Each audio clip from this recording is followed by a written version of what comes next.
ফুল প্রকৃতির অন্যতম সুন্দর সৃষ্টি, যা আমাদের চারপাশের জগতে রং, সুগন্ধ এবং প্রাণ নিয়ে আসে। উজ্জ্বল লাল গোলাপ থেকে শুরু করে কোমল সাদা লিলি পর্যন্ত ফুল অগণিত আকার ও রঙে ফোটে, যার প্রত্যেকটির নিজস্ব অর্থ ও আকর্ষণ রয়েছে। যে অনুভূতিগুলো শব্দ দিয়ে পুরোপুরি প্রকাশ করা যায় না, তা প্রকাশ করার জন্য প্রায়শই ফুল ব্যবহৃত হয়। একটিমাত্র ফুল ভালোবাসা, শ্রদ্ধা, বন্ধুত্ব, এমনকি ক্ষমাও প্রকাশ করতে পারে। বাগান, মাঠ এবং জঙ্গলে ফুল পৃথিবীকে একই সাথে প্রাণবন্ত ও শান্ত করে তোলে। তাদের মৃদু সুগন্ধ মনকে শান্ত করতে পারে, আর তাদের উজ্জ্বল রং মুহূর্তেই মন ভালো করে দেয়া।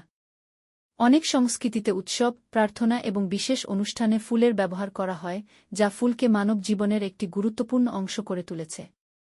যদিও ফুল তোলার পর বেশি দিন বাঁচে না, তবুও তাদের সৌন্দর্য এক স্থায়ী স্মৃতি রেখে যায়, যা আমাদের মনে করিয়ে দেয় যে প্রকৃতির সাধারণ জিনিসগুলোই সবচেয়ে বড় সুখ এনে দিতে পারে। ঈদ মোবারক।